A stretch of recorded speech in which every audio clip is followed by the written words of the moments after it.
Dahil day off ko ngayon, naglaga ako ng mais.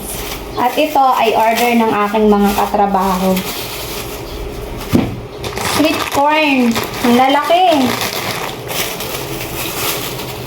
Aga kong nagising para lang dito maglaga ng ilaga tong mga mais. I-deliver ko to sa warehouse.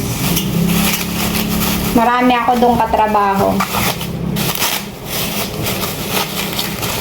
For only 30 pesos.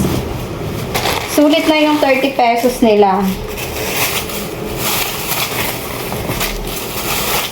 Healthy na yung kanilang merienda.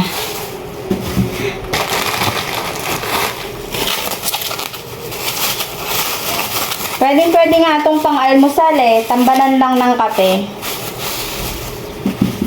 Dito ko nilagay sa cooler para pag diniliver ko dun sa kanila is mainit pa.